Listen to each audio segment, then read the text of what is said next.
ایک مرتبہ حضرت خالد بن ولید نے عیسائیوں کے ایک قلعے کا محاصرہ کیا تو ان کا سب سے بوڑھا پادری آپ کے پاس آیا اور اس کے ہاتھ میں انتہائی تیز زہر کی ایک پڑیا تھی۔ اس نے حضرت خالد بن ولید سے عرض کیا، تم ہمارے قلعے کا محاصرہ اٹھا لو، اگر تم نے دوسرے قلعے فتح کر لیے تو اس قلعے کا قبضہ ہم بغیر لڑائی کے تم کو دے دیں گے۔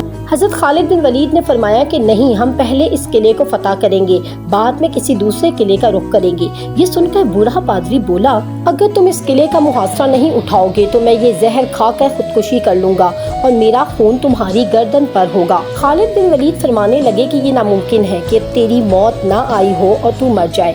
بوڑھا پادری بولا، اگر تمہارا یہ یقین ہے تو پھر یہ زہر کھا لو۔ حضرت خالد بن ولید نے وہ پڑیا پکڑی اور اللہ تبارک و تعالیٰ سے دعا کرتے ہوئے اللہ اکبر کا نعرہ لگاتے ہوئے وہ زہر کی پڑیا کھا لی۔ حضرت خالد بن ولید نے وہ زہر پھانک لیا اور اوپر سے پانی بھی پی لیا۔ بوڑھا پادری یہ دیکھ کر بدحواس ہو گیا اور اسے اس بات پر یقین ہو گیا کہ چند ہی لمحوں میں یہ شخص موت کی وادی میں چلا جائے گا، مگر وہ یہ دیکھ کر حیران رہ گیا کہ چند منٹ آپ کے بدن پر پسینہ آیا اور اس کے علاوہ کچھ بھی نہ ہوا۔ حضرت خالد بن ولید بوڑھے پادری سے مخاطب ہو کر فرماتے ہیں کہ اگر موت نہ آئی ہو تو زہر کچھ نہیں بگاڑتا۔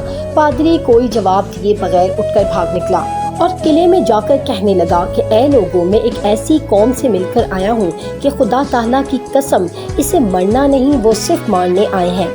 کیا تم جانتے ہو کہ جتنا زہر ان کے لیے ایک آدمی نے کھا لیا، اگر اتنا پانی میں ملا کر ہم تمام اہل قلعہ کھاتے تو یقیناً مر جاتے، مگر وہ آدمی مرنا تو دور کی بات بے ہوش تک نہ ہوا۔ میری مانو تو قلعہ اس کے حوالے کر دو اور ان سے لڑائی نہ کرو۔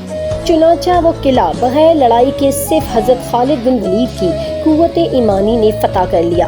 ویڈیو پسند آئے تو ویڈیو کو لائک اور شیئر ضرور کریں، مجھے آپ کی مورل سپورٹ کی ضرورت ہے۔